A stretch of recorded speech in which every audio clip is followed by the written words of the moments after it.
topic of the show today is the truth behind gang violence.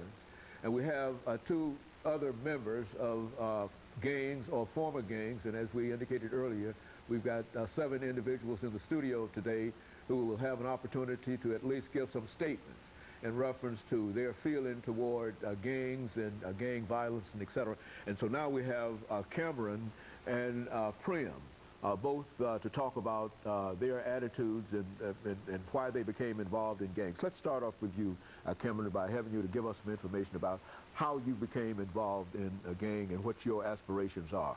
Well, as you heard earlier, I grew up in a well-groomed house. My mama always kept me in church and stuff like that. But I don't see it as a gang, I see it as a family. Mm-hmm. Like all these people in here, these my brothers. Okay. They fam. Mm-hmm. I do anything for them. Mm-hmm. And so how many, so when you talk about a gang, Mr. Prim, how many people, is there a general number of folks that you have to deal with, or you believe are part of your gang, or can there be a gang of 6 folks, a gang of how many folks are? How does that work? I mean, it can be a gang. It's not really a gang.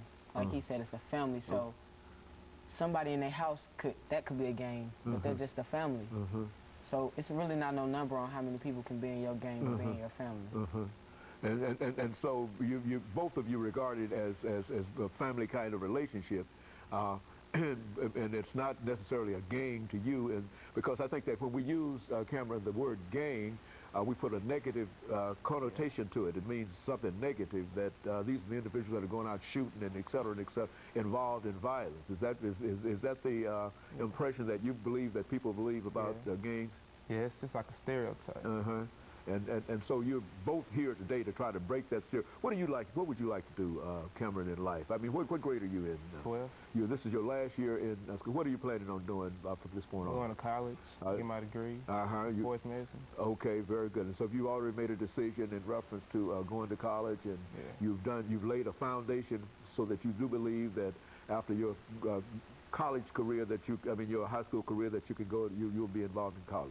Yes, sir. Okay, what about you, Prim? I'm not really for sure right now. I'm only in 9th grade, so. Yeah, well, you've got white. But how long have you been involved in the gang? I mean, the gang. What in this family tradition that you talk about? How long? It's been a while.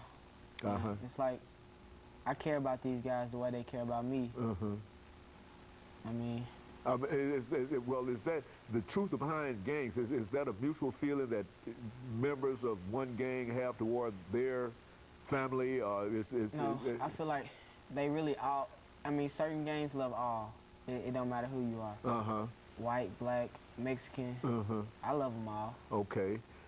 Well, now, if there's so much love, let me raise this question, Cameron. If there's so much love among each other and et cetera, why is it that we find people killing one another and shooting one another? See, this is where the violence comes in. This is where I think there's a stereotypical thing. Why does that happen? Because people trying to act what they're not.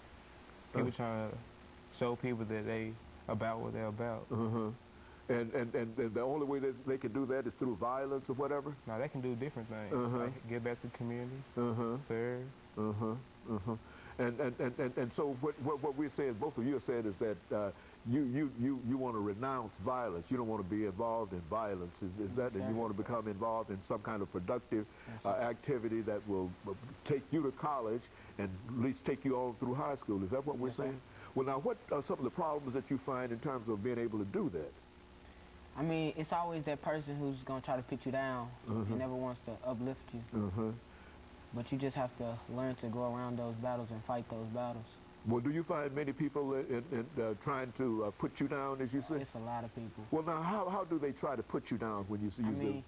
You have regular people who are going to try to put you down just because your skin color.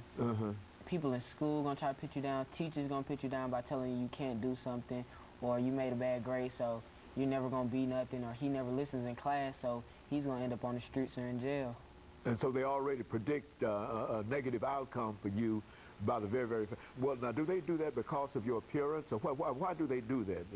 Why do they do that in school? What if you believe that is what they do? Why do they do that? Because people hating on other people. People think they're better than everybody else. And it's more like popularity. Okay, and a school situation, you believe that to be so? And is that the attitude and the feeling that many people of your family gang kind of situation feel that somehow you've been discriminated against by Yes, sir. everybody?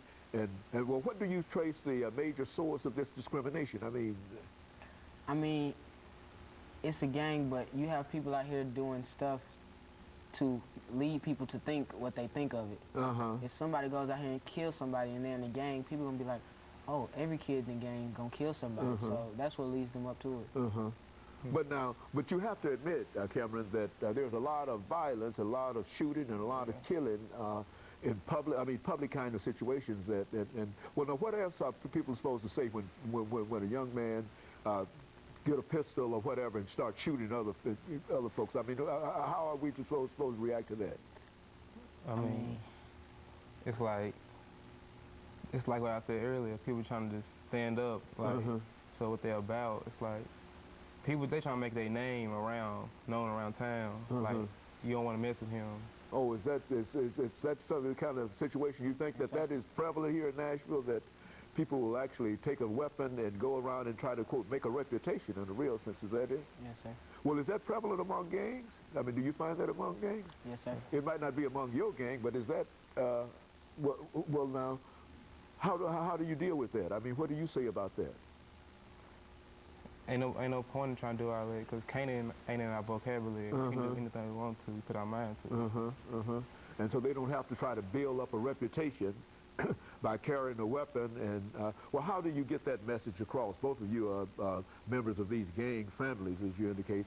How do you get the message across to other members of the gang that that's not the way to do it?